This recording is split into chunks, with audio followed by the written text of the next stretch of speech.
اللہ تعالیٰ نے آج کی آیت مطالعہ میں رسول اللہ صلی اللہ علیہ وآلہ وسلم پر نازل ہونے والے اس کلام بے مثال، اس لاریب کلام پر اٹھنے والے اعتراضات کا جواب دیا۔ کچھ آیات پہلے جب یہ صورت شروع ہوئی تھی تو اس وقت رسول اللہ صلی اللہ علیہ وسلم کی ذات پہ تنقید کی گئی تھی، تو اللہ تعالی نے اس کا جواب دیا۔ اور آج کی آیت مطالعہ میں آقا صلی اللہ علیہ وسلم پر نازل شدہ اس پاک کلام پر کافروں نے اعتراض کیا تو میرے رب نے اپنے حبیب کا پھر دفاع کیا۔ بھلا وہ کیا ڈوبے جسے ترانے والا ہی اللہ، فانوس بن کے جس کی حفاظت ہوا کرے،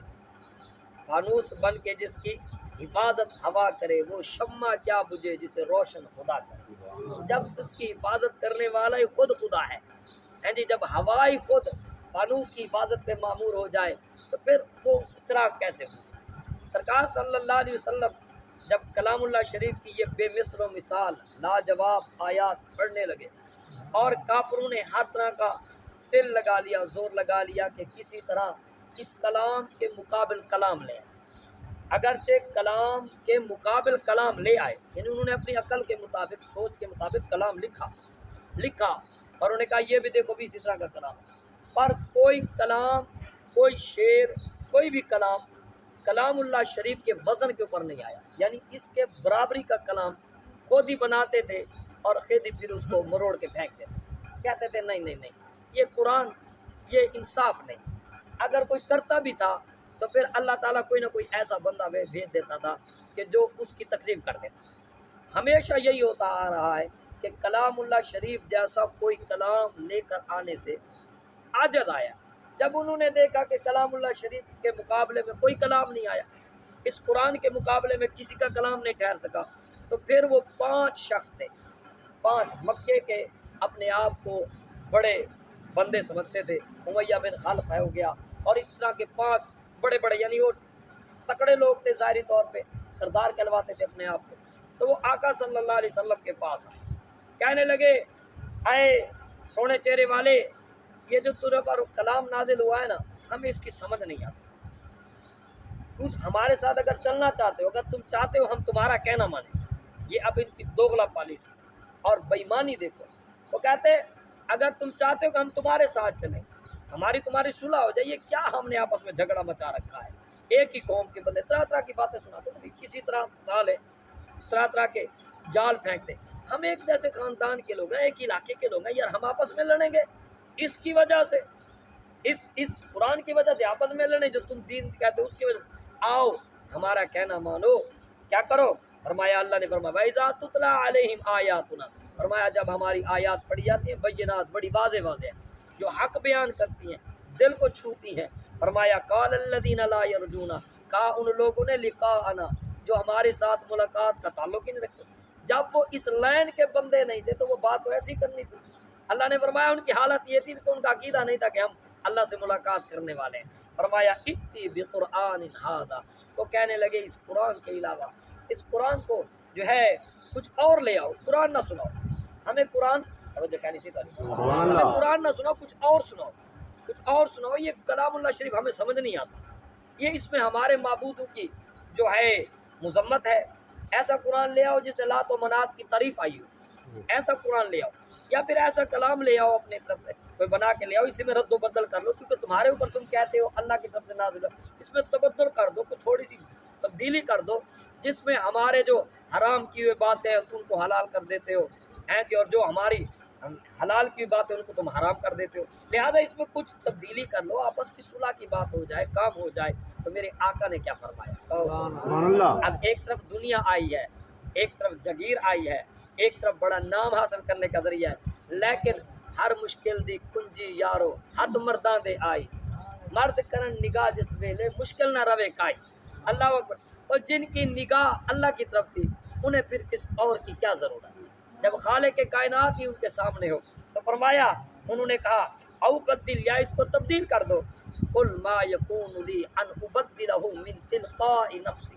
فرمایا اے حبیب آپ فرما دو ان کو، آپ کہہ دو۔ اب دیکھیے کہنے کے تو آقا صلی اللہ علیہ وسلم خود بھی فرما دیتے، لیکن نہیں، زبان مصطفیٰ در اصل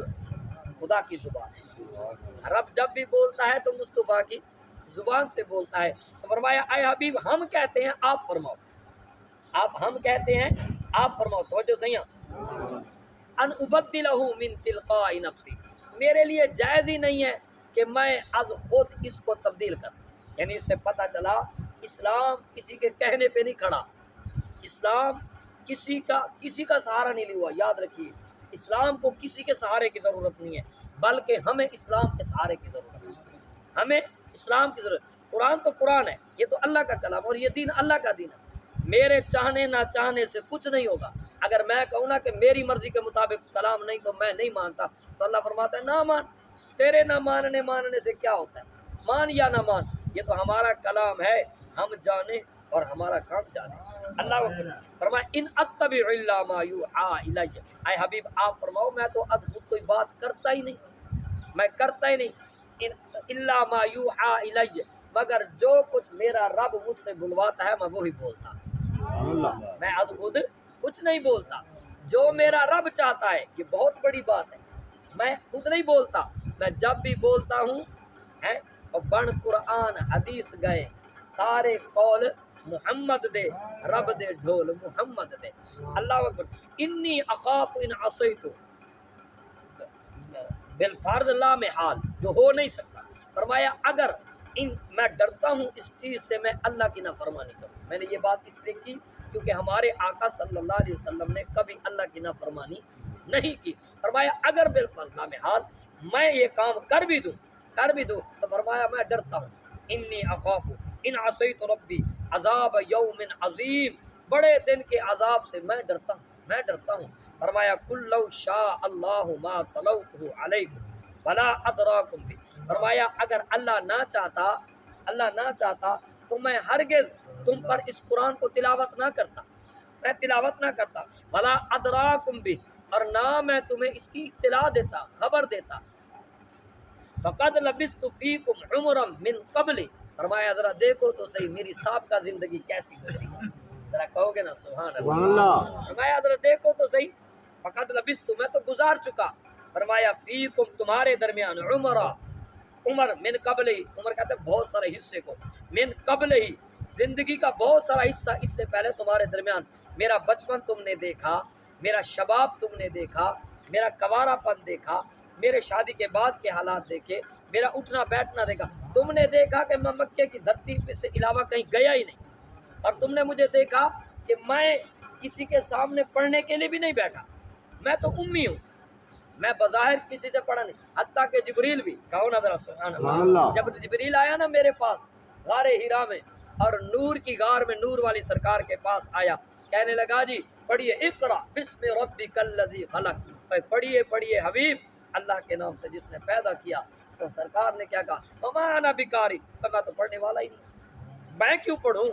بات کو ذرا سمجھیے گا، یہاں کچھ لوگ کچھ اور باتیں کرتے ہیں، دیکھو ان پڑھ جو تھے تو بات وہی کرتے، ہم کہتے ہیں تمہاری عقل ہی ماری گئی ہے، تم کیا، سرکار نے فرمایا وما انا بقاری، اور میں پڑھنے والا نہیں ہوں بھائی، اے جبریل میں تجھ سے تو پڑھنے والا ہی نہیں ہوں، کیونکہ میں کسی ظاہری اسباب کے ذریعے پڑھا ہی نہیں ہوں کسی سے، تو میں کیوں پڑھوں؟ میں تو پڑھوں گا تب جب میرا رب پڑھائے، سبحان اللہ، میں تجھ سے کیوں پڑھوں؟ میرا رب جب مجھے کہے گا تب میں پڑھوں گا، میں نہیں پڑھتا۔ اس نے کہا آئیے پھر اپنے کرم والے سینے کو ہمارے سینے سے لگائیے، بات ذرا سمجھیے، ادب تقاضے ادب کے رکھتے ہیں ہم۔ اللہ اکبر۔ فرمایا جبریل نے عرض کی یا رسول اللہ صلی اللہ علیہ وسلم اب کرم فرمائیے، جو فیض کے دریا سمندر آپ کے سینے میں بہتے ہیں اس کا قطرہ جبریل کو بھی عطا فرمائیے، اسی لیے آئیے، حدیث پاک میں ہے کہ مجھے آئیے سینے سے لگائیے، سرکار صلی اللہ علیہ وسلم نے جبریل کو سینے سے لگایا، جبریل کو کہتے نہیں یا سبحان اللہ، نور اور بشر کہنا، جو نور اور بشر کیا ہے، ہم کہتے ہیں آؤ ہم تمہیں بتائیں، کیا کبھی تم نے بھی روشنی کو گلے لگایا؟ آپ نے کبھی سورج کو گلے لگایا؟ بلا بال کے سامنے کھڑے ہوئے روشنی گلے لگا، نہیں، جب جنس ایک جیسی ہو تو کام ہوتے ہیں۔ اور آپ کو پتا پھر حدیث پاک میں جبریل نے سرکار کو سینے سے لگایا اور چپٹایا، ذرا زور لگایا۔